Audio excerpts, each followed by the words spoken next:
ကိုအနာဂတ်တရားကိုကိုယ်တိုင်ချိုးခဲ့တဲ့အန်ဆိုဖာဒန်နဲ့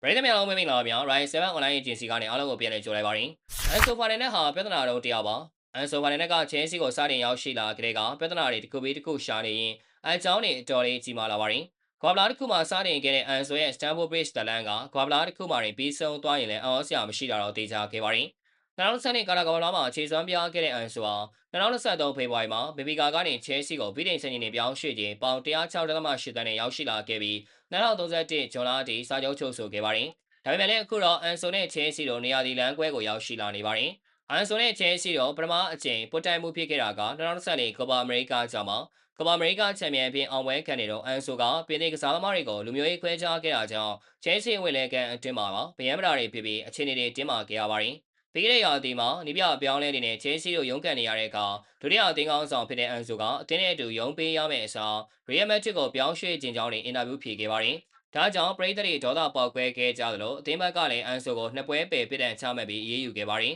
။ဒီကနေ့ကအန်ဆိုနဲ့ချဲစီရဲ့ဆက်ဆံရေးကလည်းပြီးဆုံးလို့နေပါဖြစ်သွားခဲ့ပြီးရာသီကိုနှုတ်ဆက်တဲ့အခါအန်ဆိုကပရိသတ်တွေကိုလက်ပြနှုတ်ဆက်သွားခဲ့ပါတယ်။အသင်းပေါ်မက်ကူဂီလာကရီယယ်မက်ဒရစ်ကိုပြောင်းရွှေ့သွားတဲ့အခါအန်ဆိုလည်းစပိန်မျိုးကိုရောက်ရှိသွားပြီးချဲတင်ဆိုကြီးမှာပူးပေါင်းလိမ့်မယ်လို့ထင်ကြေးပေးနေကြပါတယ်။ဒါပေမဲ့အန်ဆိုကကိုအနာဂတ်တရားကိုကိုယ်တိုင်ချိုးခဲ့မိပါတယ်။ဒီကော်ဘလာမှာအန်ဆိုရဲ့ဝက်လေပုံကကြောက်စရာကောင်းပါတယ်။အန်ဆိုကကော်ဘလာတောက်ရှောင်းအာဂျင်လူမိုင်းတတိုင်းနဲ့ပတ်ရန်နေရင်ဆီမီဖိုင်နယ်မှာအင်္ဂလန်နဲ့ဆုံတွေ့ခဲ့ပါတယ်။အာဂျင်တီးနားကဒီပွဲမှာကမ်ဘတ်နဲ့အနိုင်ရရှိခဲ့ပြီးအန်ဆိုကချီပါကိုသွင်းယူပေးခဲ့တာပါ။အန်ဆိုရဲ့ချီပါကိုချဲစီတရားဝင်အကောက်ကနေတင်ပြီးဂုံပြူပေးခဲ့တဲ့ပေမဲ့ဘရိတ်တွေကဝိုင်းပြီးဝန်းလိုက်ကြတာကြောင့်ပြန်ဖြတ်သွားခဲ့ရပါတယ်။ဒါပေမဲ့အန်ဆိုကပွဲပြီးမှသူနဲ့မန်စီတို့လေးချင်မှာရီမောနေကြတဲ့ပုံကိုအင်္ဂလန်ရဲ့ကွာဘလာတင်းဆောင်လို့နာမည်ကြီးနေတဲ့ဝန်နာဝါသချင်းနဲ့ Instagram မှာတင်ခဲ့ပြီးဘီလက်သားတွေကိုလေးတိုက်ခဲ့ပါတယ်။ဒီတော့အင်္ဂလန်ပရိသတ်တွေရောအသင်းမော်တွေပါမနှောပြက်နေလောက်တဲ့အန်ဆိုဖိုင်နယ်မှာတော့သူ့ရဲ့မိုင်မဲမှုတွေအတွက်ကာဝါပေးမဲ့အလဲလူလည်းမပါဝင်တဲ့အခါမှာနှစ်ဝါးတနီထီသွားခဲ့ပြီးမိနစ်90ပြည့်ကန်ဒီလေးမှာထုတ်ပယ်ခံလိုက်ရပါတယ်။အချိန်ကိုဆင်အောင်တင်းနဲ့ကစားလိုက်ရတဲ့အာဂျင်တီးနားလည်းစပိန်ကို1-0နဲ့ရှုံးနေသွားခဲ့ပြီးအန်ဆိုလည်းသမိုင်းတရကန်ဖြစ်သွားခဲ့ရပါတယ်